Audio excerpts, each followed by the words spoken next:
hope. I hope things go in a direction that would permit him to visit Iran, but it seems to me like a fantasy. Do people actually care about the whole Iranian thing? The bomb and all that? You know, that's a really excellent question.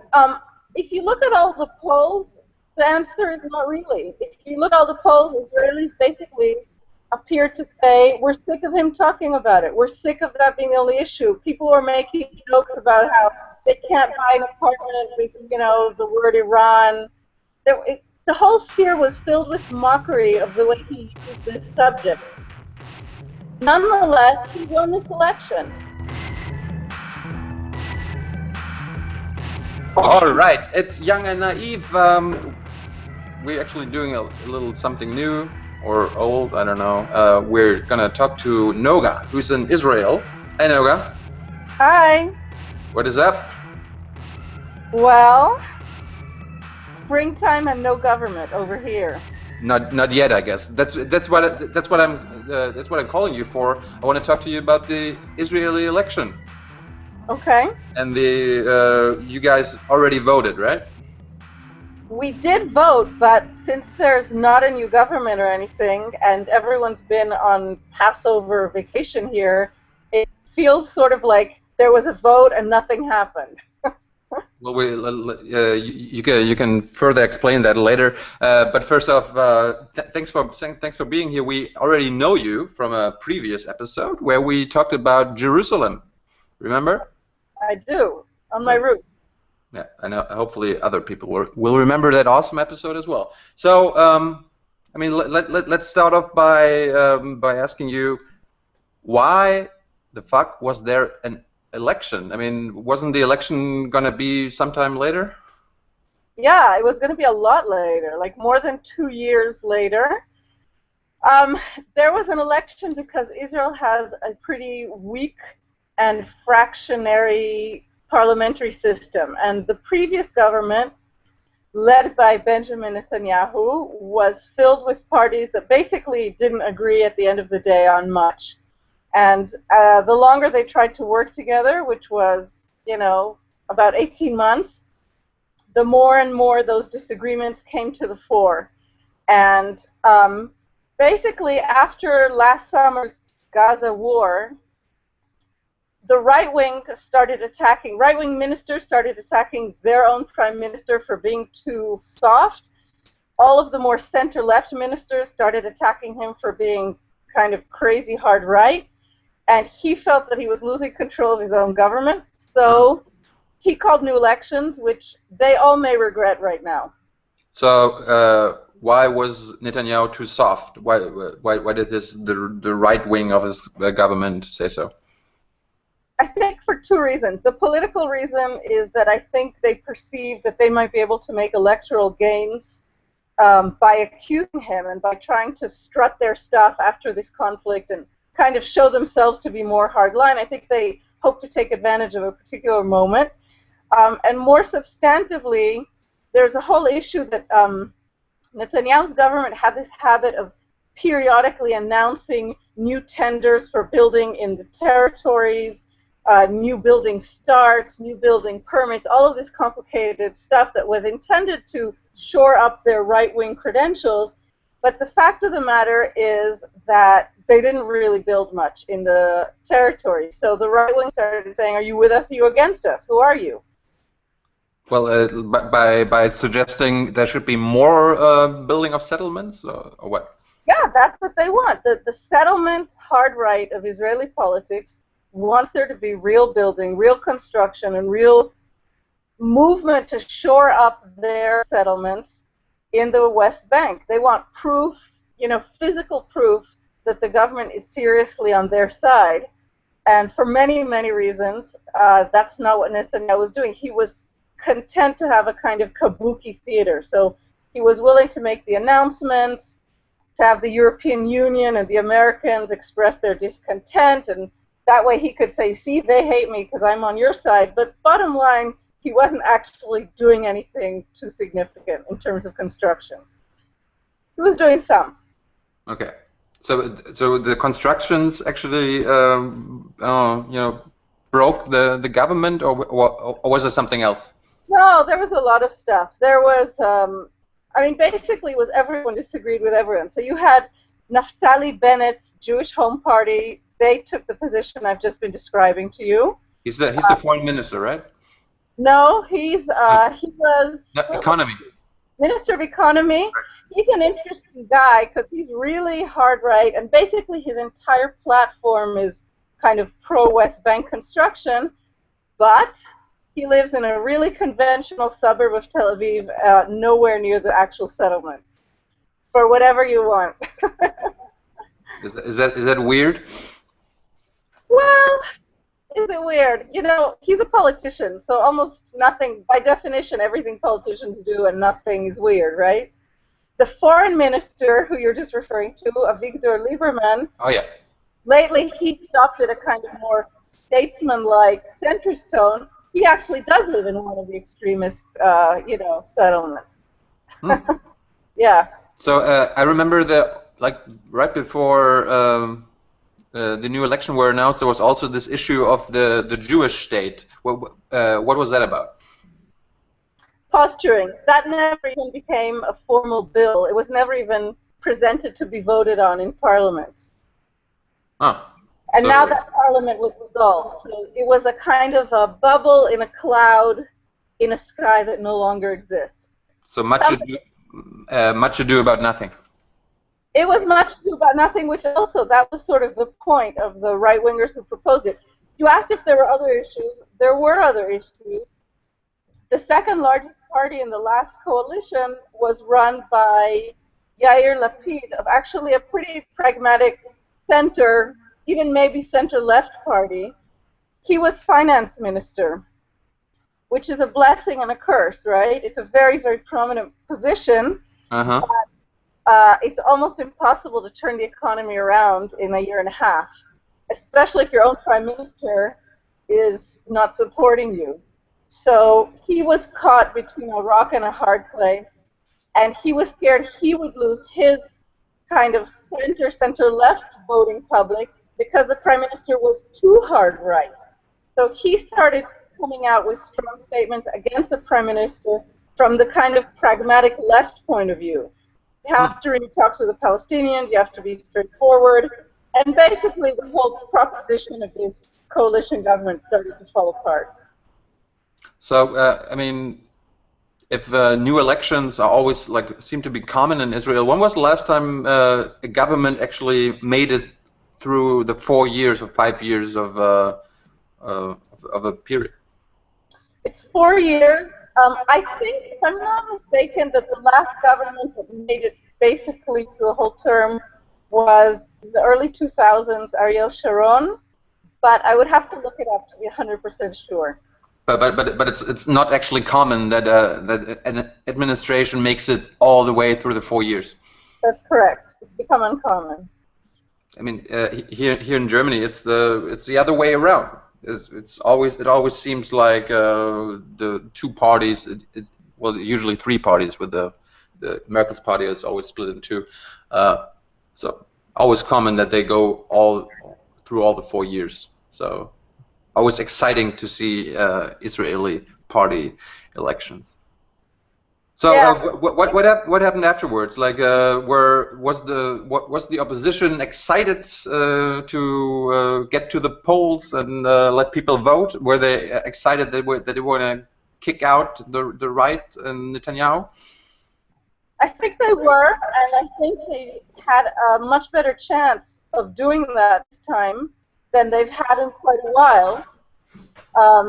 You had the Labour Party head, who is the new head of his party, but a very well-known politician, joined forces with another former Netanyahu minister who, defected from that government, the former justice minister, and together they formed a kind of new party that really made a leap in the polls. And for most of this election, they were actually leading.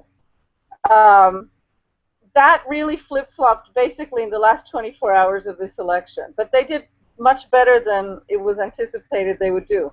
So, wait a minute. There were two parties who merged into one. How is that possible? So there were two parties that merged into one, and then there was the most curious case of this election, which was a different block of three parties that merged into one. Oh. As I said, I mean, the parliamentary system in Israel, you can call it, I often call it very weak. You can also say it's very flexible. I don't know what to say, like a circus, right? Right. Basically, the Labour Party was having trouble getting traction in the polls, joined forces with the former justice minister, who had been in charge. She was the head of Israel's negotiating team with the Palestinians, and while she started her career as a right-winger, she has really burnished her reputation as a pragmatic peace centrist. And joining forces, they formed a new entity out of their two parties, one a very big party, one a very small party. They called themselves the Zionist Union, and they did very well. The other... Well, but wait a minute. So, was that a new party, or were the two parties still like distinguished, but they ran on the same platform? How do you do that? They basically, like a couple getting married, they renamed themselves into a new family name, and they ran as a unit. So, and other parties did the same? Yeah, the most remarkable story in my mind of this whole election is a new party that is quite powerful now. It's the third largest party in Israel, and it didn't even exist before these elections.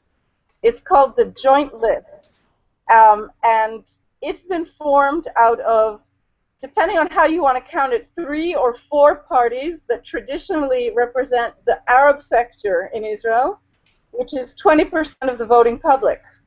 Wow. What's a nice angle of the story is the following. Israel's electoral law changed in the last year before these elections.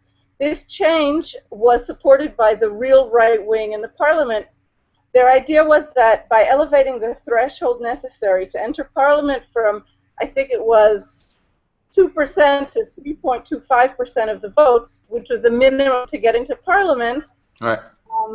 They would be able to eliminate the kind of smaller nuisance parties.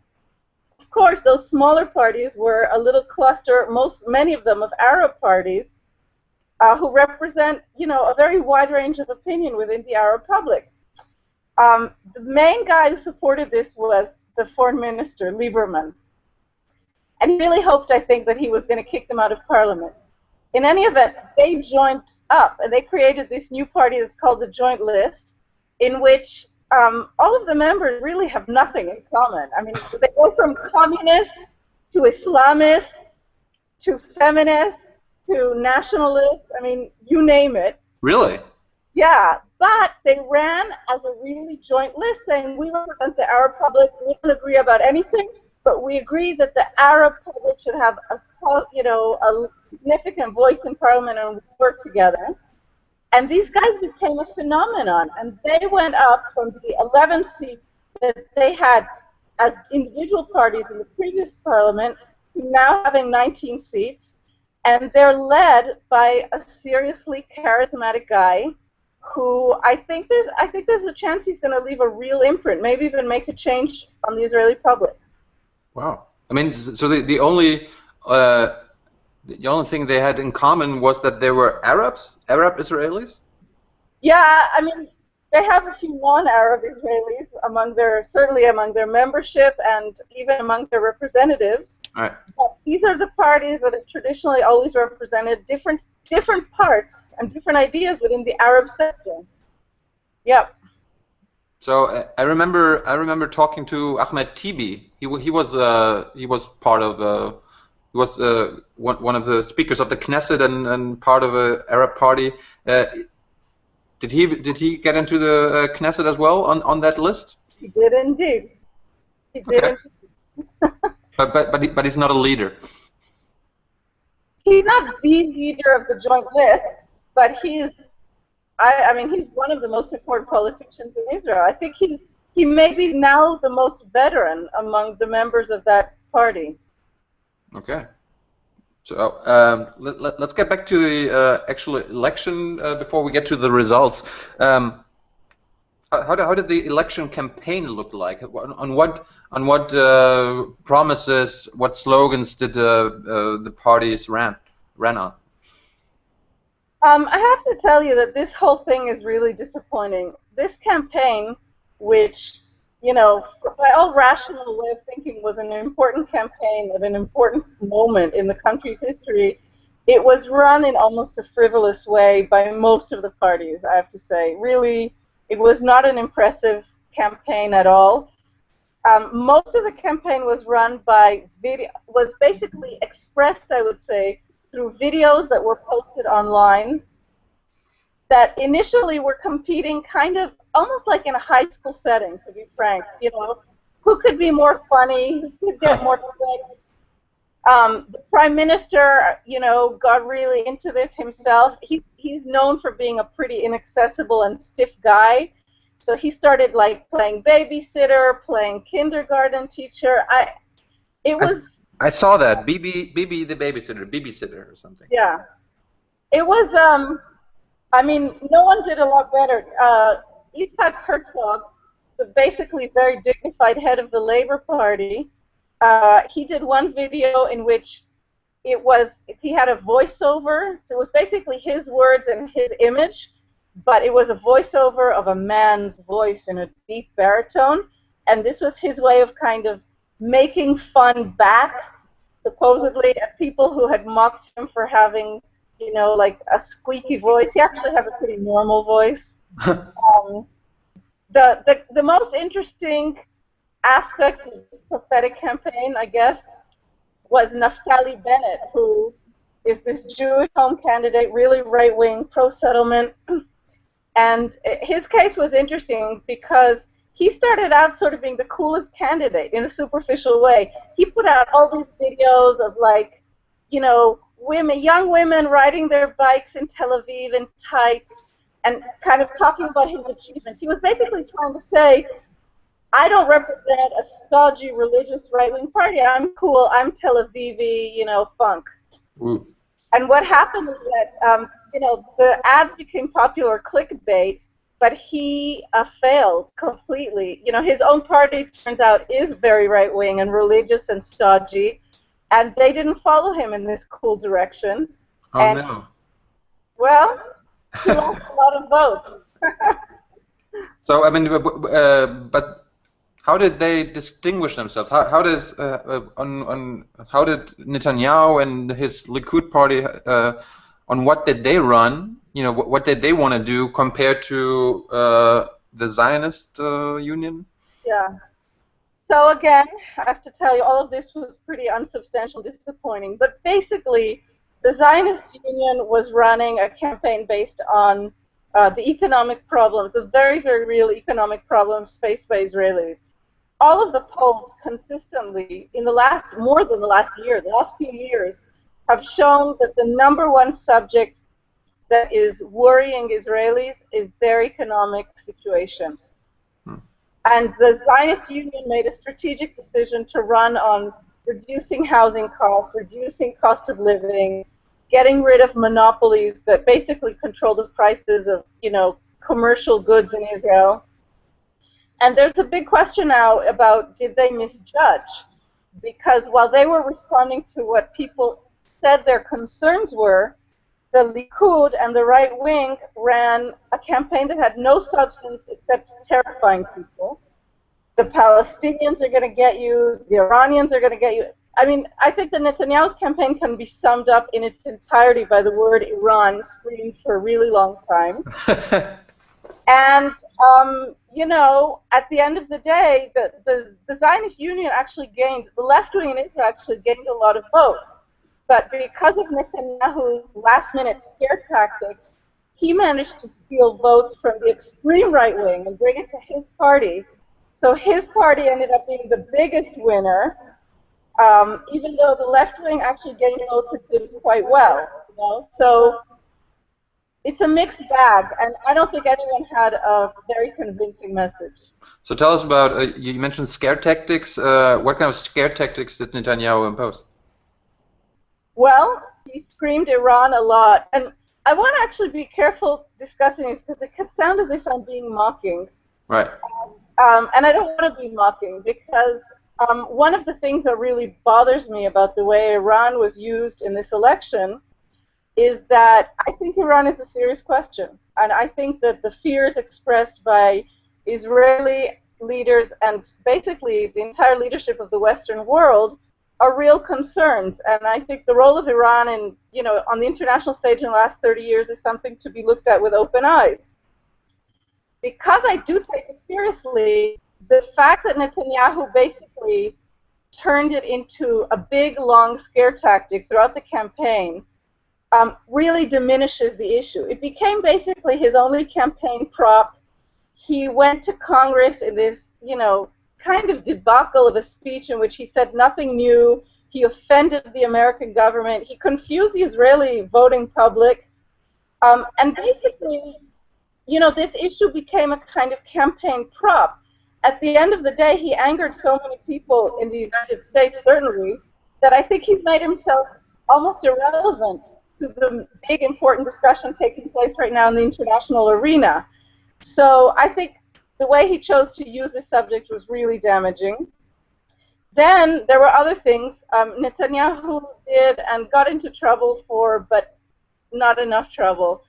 He on the actual day of voting, he also released another video on his Facebook page in which he said that Arabs are coming to vote in droves. They're being bussed in to vote. It's the sort of thing that would get, I think, in most Western countries, would get a politician into unbelievable trouble. And but wait, did he say Arabs from Palestine or Israeli Arabs? Because these are his people. He represents as well. That's exactly right. And no one was talking about Palestinians because they don't vote. He was talking about Arab citizens of the state of Israel. Right. And he did this specifically to scare racist, hard-right voters. And immediately he was forced to apologize numerous times. Almost the first thing he did after being reelected was invite this kind of figurehead Arab leadership, including none of the leaders of the Joint List, by the way, and to apologize to them for this racist impression that he left. But it was really, I have to say, one of the most nakedly disgusting political moves I've seen as a reporter anywhere. It was as bad as what you see sometimes from right-wing Republican candidates in the South of the United States. Wow. And I remember, wasn't there also something else he just said right before the election about the two-state solution or something? Oh, yeah. Thanks for reminding me. He said that under his government, as long as he's in power, there was never going to be a two-state solution, which basically meant, A, that there would never be a state of Palestine as long as he's prime minister, which I think was meant to really reassure, again, hard right. His aim on those last 24 hours of the election was to steal as many votes from smaller right-wing parties, i.e. the parties of his foreign minister and of his economy minister, so that his party would become the single biggest entity. And that was all he cared about.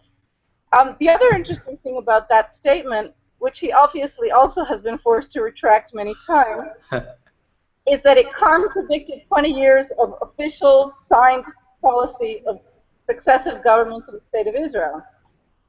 And this, both of these last two statements really infuriated the United States.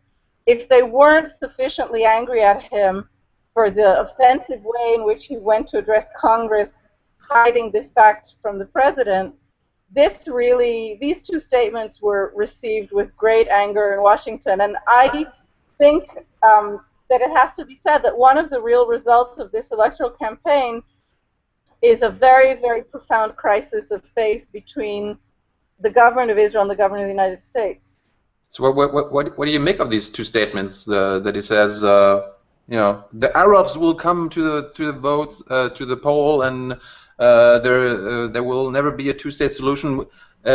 Was he serious? I mean, can you take that serious, or do you have to accept that that was like campaigning? Well, I think it's campaigning, but I don't accept your premise that it's just campaigning, because I think it's a level of cynicism that's worse. I have to quote here. There's actually an Arab-Israeli author called IBAN who discussed this subject recently in an interview, and he said, that he doesn't believe Netanyahu is really racist. He thinks it's worse. He thinks Netanyahu is a cynic who's willing to say absolutely anything. And I found his statement interesting not only because I agree, but because here you have a writer who writes in the Hebrew language, and he's basically saying that the prime minister doesn't care about words, doesn't care about his own language, that for him anything is just a tool to regain power. And I think that's how we have to see those statements that he made. So were there any parties, Israeli parties, that ran against the two-state solution, or was every list, every party like pro two-state solution? There's only one party that ran explicitly against the two-state solution, and that is the party of Naftali Bennett. I keep coming back to this party, the Jewish Home Party, the Twostate Party.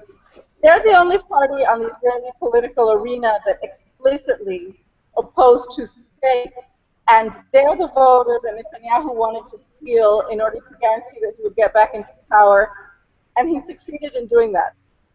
Oh, okay. So election day came. How did the Israeli react? Did everybody vote? How was the turnout? The turnout was higher than it's been, especially, by the way, in the Arab sector. There was so much enthusiasm generated by this new joint list that the percentage of voters, I think, went up above, I think it was close to 75% of possible voters went to vote. Wow. And I think it was close to that figure in the general Israeli public. It was around 70% or 72%. It was, higher than it is in most Western countries, but it wasn't. Because I remember Ahmed Tibi telling us or explaining to us that many Arab Israelis don't go to the election on purpose because they don't want to legitimize the Knesset or something. So that changed, I guess.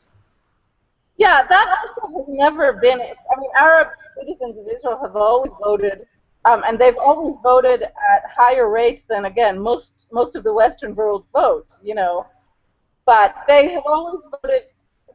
The boycott movement, I don't think, has been that significant. The Arabs in Israel normally vote at about 10% less than the Jews of Israel vote. Right. So both populations vote at quite a high rate. This time, the Arabs really did vote at a much higher rate. So now, tell us, what were the results? I mean, we know Netanyahu won, but did he win like slightly, or? He won under what, from his point of view, are very difficult circumstances, because he's now forced to make another coalition, which has to, in order for him to get the 61 seats out of 120 that he needs to form a government out of this parliament, he's going to have to join with about 4 other parties in addition to his own. Many of these are not parties he likes in particular. Like ultra-Orthodox Jewish, two small parties that represent different ultra-Orthodox sectors. He's going to have to make amends with his 2 former ministers, the foreign minister and the economy minister. So that's already 4 parties. And then the 5th party, it's going to be a crazy coalition. The 5th party he has to bring in is another new party called Kulanu, that is headed by another former minister who defected from Netanyahu's government. Wow. Yeah, and this guy Kahlon is a kind of centrist. He's really for social rights, for civic rights for Israelis. He basically ran almost only on a very similar platform to the Labour Party in the sense of lowering cost of living, making life easier for Israelis. And none of these people are making Netanyahu's life easy right now in terms of forming a coalition. So he's basically forming a coalition with the same people he was in the last government with? No, because instead of the Yesh Atid party, that is this sort of center-left, very secularist urban party, Mm-hmm. Instead of them, he's going to have to go in a really different direction and join up with these two ultra-Orthodox blocs for different political reasons. And this other new party, this Kulanu party, is going to push him in an opposite direction. So you have the kind of ultra-Orthodox pushing their sectorial interests. You have this new other party that's pushing basically to make an economic revolution in Israel. And then you have this disgruntled foreign and economic ministers who want their own place. So I think it's going to be a real challenge.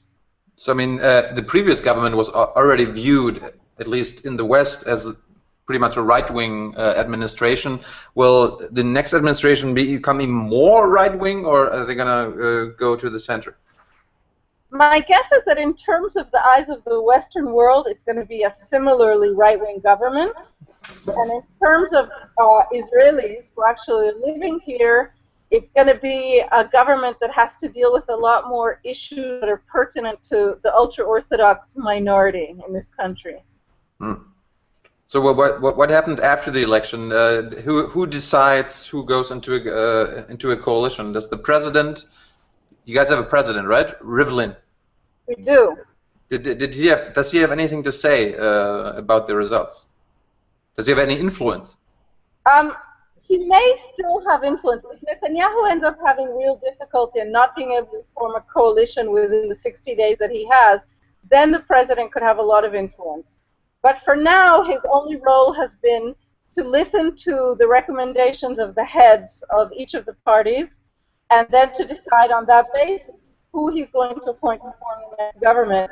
And he did the standard thing, which was to appoint the head of the largest party that was elected. There's an irony here, I have to tell you, which is that the president and the prime minister are basically not on speaking terms. They've hated each other for many years with particular hate. Oh boy. Yep. So, I mean, here in Germany we have a grand coalition, you know, of the two biggest parties. Why isn't that a model for Israel? In theory, it could be. The Israeli political arena is so fractured that even if the two largest parties join forces, which is the Likud, that I think now has 32, and the Labour Party, the Zionist Union, that has 24, they still together wouldn't have the 61 votes needed. Wow. That's what Israel, that's called a national unity government, right. And they still need to have join forces with more parties. But the main reason it doesn't seem to be happening right now is that they really disagree about everything. I mean, the most important questions facing Israel right now having to do with foreign policy, economic policy, and the resumption or not of peace talks with the Palestinians. On those three fundamental issues, they disagree completely. So let's look ahead. I mean, it's pretty much safe to say that Netanyahu will form a new administration, right? I think so. So what does the future hold? When will there be a two-state solution, for example? I mean, is that going to become more likely or less likely? I think, unfortunately, it's going to be equally likely or unlikely as it has been for the last 2 years. And I think what is also very bad is that this next government is likely to be as fragile and as fractured and as unstable as the previous government was. So I think what's unfortunately most likely, the way I see things right now, right, is it's going to be, again, a weak government that is going to be hard to manage, that won't have a clear policy, in which the prime minister will have a big voice but not necessarily big actions, and that is likely not to last the full 4 years again. Again. Oh boy. Unfortunately. So what about the economic situation? What will they do about that? I mean, that seemed to be the most important issue. It's a hugely important issue, and it's really going to fall on the shoulders of this guy Moshe Kahlon, who basically ran on an economic platform to be named finance minister. Netanyahu has already announced that he will be the finance minister, and if he's allowed to act, he wants to really change things dramatically. Israel is in a strange situation right now where, seen from the outside, Israel is a tremendous economic success story. The high-tech sector is a great success. In terms of the national economy, the macroeconomy of the country is thriving. However, for a number of reasons, the income gap has become catastrophic. And you have a greater and greater and greater number of Israelis who live in this successful country and who can't even buy yogurt, who have absolutely can't even dream of buying a house. And he wants to change the structure of pricing. He wants to change the structure of mortgages.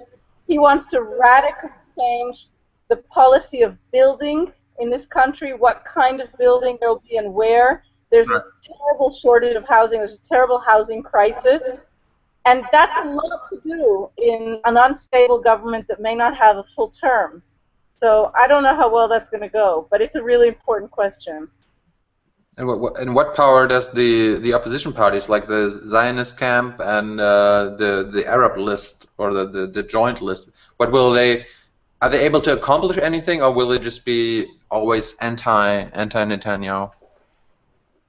Well, again, the way things look right now, they're likely to be anti-Netanyahu. What could be an interesting situation, interesting for journalists and possibly not positive for the citizens, is that we may see a situation in which this new finance minister, Kahlon, who has a party with 10 parliamentary seats, he may actually end up proposing new social policies that will be supported by the 24 seats of the Labour Party and the 19 seats of the joint list.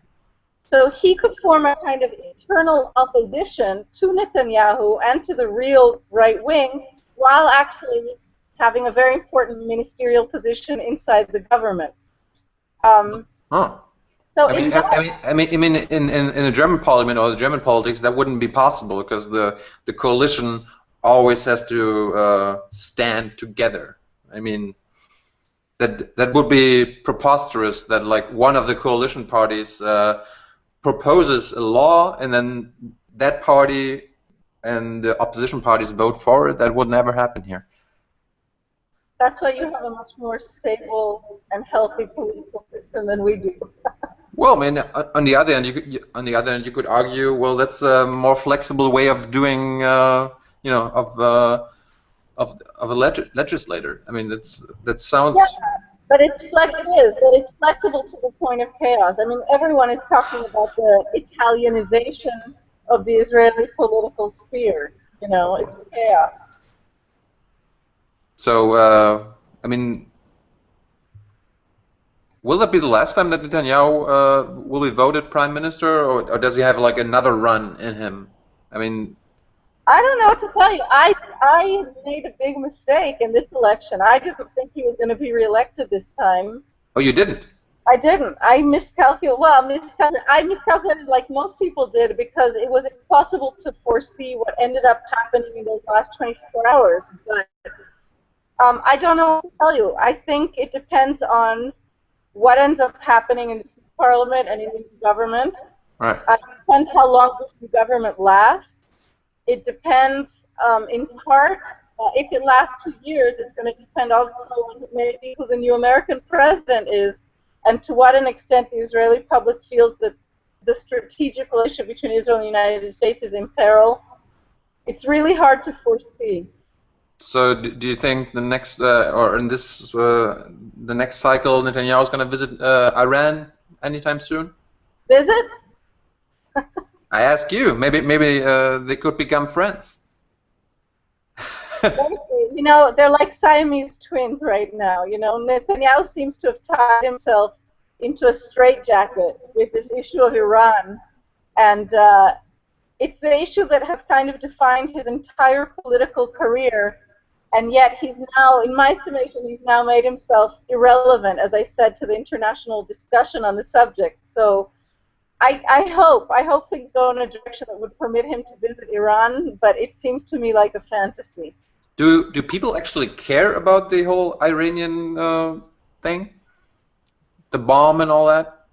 You know, that's a really excellent question. If you look at all the polls, the answer is not really. If you look at all the polls, Israelis basically appeared to say, we're sick of him talking about it. We're sick of that being the only issue. People were making jokes about how they can't buy an apartment with, the word Iran. The whole sphere was filled with mockery of the way he used this subject. Nonetheless, he won this election, so we have to put it in perspective. I guess some people, nonetheless, responded to a feeling that he's a better candidate for Israel's security. Whether it has to do with Iran or other things, I can't tell you. And in the end, one last question. What about the settlements? Are they going to go? Is that the buildings? Are they going to go on, or is that going to stop at some point? Because I mean, as we know, the only government that thinks that's a good thing to do is the Israeli government. Right, and probably even not the entire Israeli government. Oh, that's worse. Yeah, it's going to be a big battle, basically, that we can all look forward to. Is you're going to have Naftali Bennett, who's going to be some sort of a more minor minister in this upcoming government. He's going to always be arguing, build, build, build, more settlements. And then you're going to have the new Minister of Finance, Moshe Kahlon, who's going to say, I'm not giving more money to the territories. I couldn't care less. We need money to build buildings in normal Israel, within the Green Line. We need money to help the bulk of Israelis who right now can't make it to the end of the month, and that's where I want to invest. So I think, if I make one prediction, there's going to be a pretty massive clash in the upcoming government in terms of really where to put financial resources, and I think that the finance minister will be more powerful than, for lack of a better word, the settlement minister. Huh. But, Netanyahu... There's a settlement minister? No, it's just my mocking term that I named just for you. All right. And okay, another last question. How did the Palestinian react? Do you know that? Like how did the people in the territories react to the re-election of Netanyahu? It's really paradoxical because, for obvious reasons, many Palestinians really detest Netanyahu. But there's also a lot of cynicism within, all of Palestine vis-a-vis all of the Israeli political sphere. And then, frankly, among the Palestinian leadership, there was a sense of relief that Netanyahu was reelected. And there's several ways. You can see it either as cynical, some people were saying, well, good, they reelected him, so this is the real harsh right face of Israel, and at least we're going to see the truth. Other people say that, in fact, this is convenient for the Palestinian leadership because they also don't want to have to move and make any, major, dramatic, brave decisions right now. And having Netanyahu around is an excuse for them to just keep steady. Huh. Yeah, and basically, initially a few Palestinian ministers kind of made pretty harsh statements about Netanyahu, but then recently, just a few days ago, the Palestinian president, Abbas, came out and said that, Netanyahu is the legal representative of the people of Israel, and he wants to return to negotiate with him, and basically, everything on an even keel. All right, Noga, thank you very much. I mean, I hope you can frequently now update us on the state of Israeli politics and what's happening there. Maybe we do another episode on something else soon.